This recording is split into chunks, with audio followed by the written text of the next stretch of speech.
राष्ट्रवादी काँग्रेसमधल्या शरद पवार गटाचे आमदार रोहित पवारांची आज दुसऱ्यांदा ईडीकडून तब्बल 9 तास चौकशी झाली। रोहित पवार हे ईडी कार्यालयाबाहेर आल्यानंतर राष्ट्रवादीच्या कार्यकर्त्यांनी त्यांचं स्वागत केलं।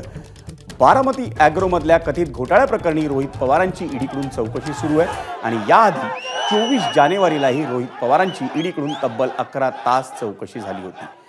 त्यानंतर आज त्यांची ईडीनं पुन्हा चौकशी केली आणि रोहित पवारांच्या समर्थनासाठी राष्ट्रवादी काँग्रेसचे अध्यक्ष शरद पवार यांच्या पत्नी प्रतिभाताई पवार या राष्ट्रवादी कार्यालयात दाखल झाल्या होत्या। त्याशिवाय रोहित पवारांच्या पत्नी कुंती पवार, त्यांचे वडील राजेंद्र पवार हे देखील राष्ट्रवादी कार्यालयात आलेले होते।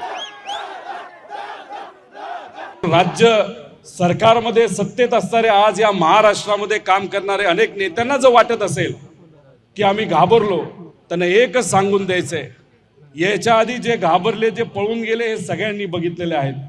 पण खरी मराठी माणसं कधी पळून जात नाही हे आम्हाला दाखवायचं आहे आणि ते आम्ही सर्वजण तिथे दाखवणार आहोत।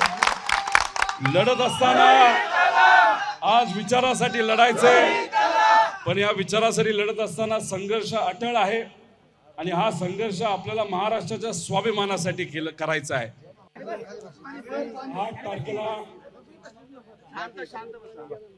तसं मला बोलवलं नाही, पण 8 तारखेला येऊन काय कागदपत्र तिथं द्यायची, ती कागदपत्र तिथं दिली जातील आणि अधिकाऱ्यांनी तिथं सांगितलंय की 8 तारखेला नाही तर 8 तारखेनंतर जर आम्हाला वाटलं तुम्हाला परत एकदा बोलवायचं तर आम्ही तिथं बोलू।